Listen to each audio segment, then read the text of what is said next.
En imágenes, los acontecimientos más recientes relacionados con Siria.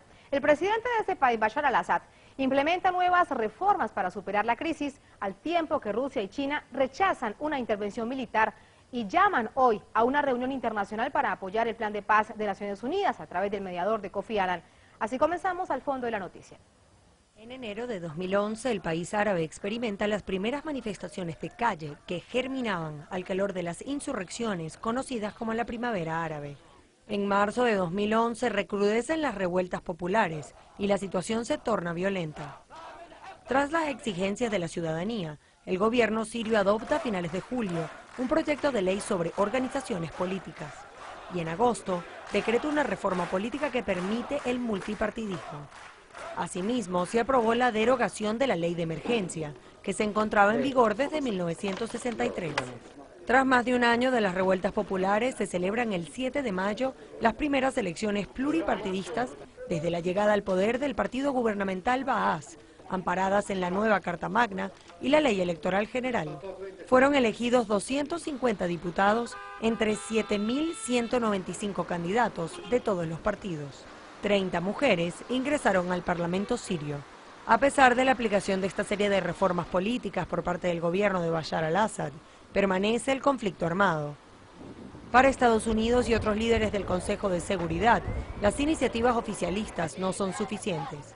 Ellos exigen la retirada del mandatario al-Assad, mientras Rusia, China e Irán promueven una salida pacífica que implique el diálogo entre las partes. Asimismo, rechazan enérgicamente una intervención militar. Pasamos de inmediato de la información al análisis.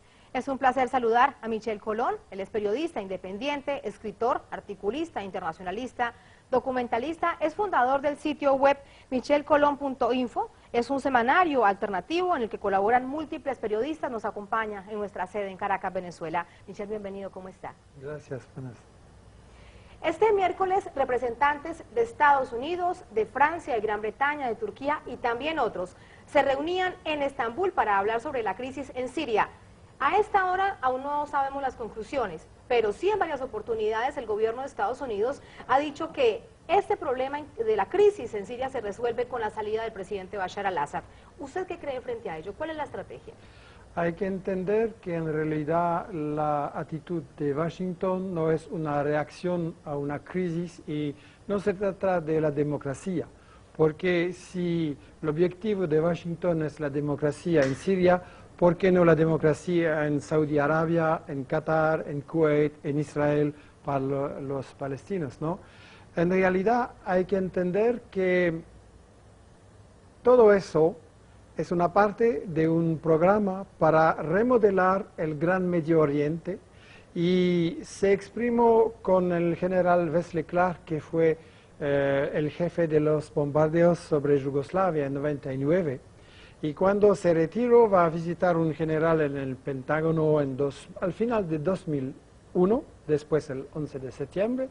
Y ese general dijo a Wesley Clark, tengo aquí un papel del ministerio, Rumsfeld, diciendo que nosotros, Estados Unidos, vamos a tomar 7 países en 5 años, empezando con Irak y después Siria, Líbano, Libia, Somalia, Sudán y al final Irán. Eso es una parte de una agresión para destruir los gobiernos que resisten, y eso es el problema.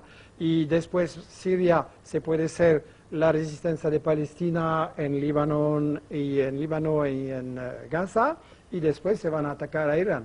Desde esa perspectiva, ese intento de desestabilización en Siria concluirá con una invasión a Siria.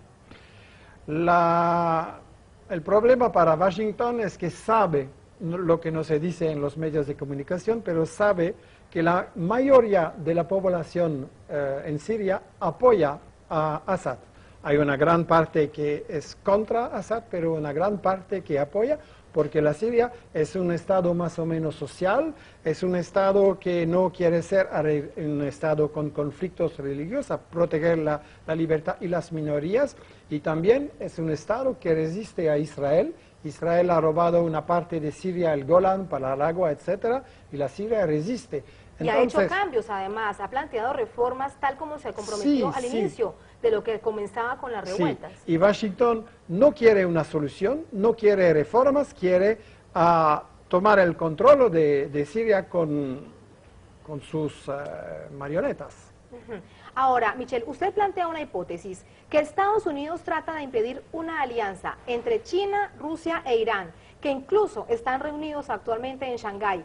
Pero en esta perspectiva, ¿qué papel juega en este momento Siria y hacia dónde irían entonces para tratar precisamente de impedir esta alianza? Bien, de verdad los Estados Unidos, como superpotencia en declive económico y financiero, utiliza la situación militar para mantener su dominación, y el enemigo central de Estados Unidos es China, y la estrategia es impedir esa alianza, porque si hay una alianza en Asia, es decir, que Asia va a no ser más sobre el control de Estados Unidos, y Siria es para aislar a Irán y después atacar a Irán y debilitar a China y Rusia.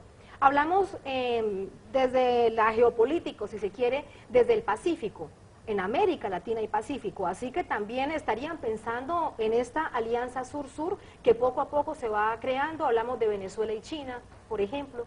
Precisamente es el objetivo de Washington y también de Francia, Gran Bretaña, etcétera, impedir una alianza entre China, Asia, África y América Latina, porque eso es una alianza sur-sur, es decir, que el monopolio, el chantaje del norte con su Banco Mundial, con su Foro Mundial Internacional, se va a terminar. Y eso es una lucha muy importante para el futuro de la humanidad. Usted hablaba de la posición militarista. Allí, ¿qué papel jugaría la OTAN? ¿Qué papel? Jugaría la OTAN. ¿Cuál es el papel de la OTAN en este asunto? Mira, la OTAN se presenta como una organización para defender a Europa contra una amenaza, pero ningún país está amenazado. Entonces, en realidad, la OTAN está preparada como el gendarme mundial de Estados Unidos. Ha realizado una guerra en Europa contra Yugoslavia, una guerra en Asia contra Afganistán, una guerra en África contra Libia y quizás mañana contra Mali o otros objetivos, y ha realizado maniobras marítimas contra Venezuela. Entonces, es un gran peligro para la paz mundial, y la OTAN naturalmente no es una solución, es realmente el problema.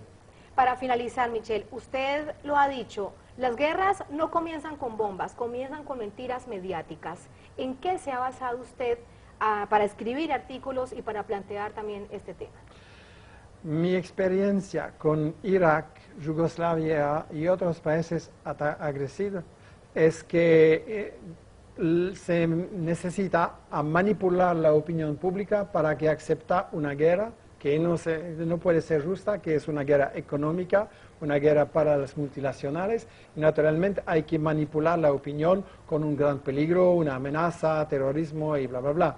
Y entonces se ve con cada guerra precedida por una gran mentira, las armas de destrucción masiva. Ahora vemos la repetición. El caso de ULA es mucho más compleja que lo que fue presentado por CNN, BBC, etc. Michelle, muchísimas gracias por ese tiempo para Telesur. Un placer. Buena estadía en Caracas. Gracias. Bien, así pone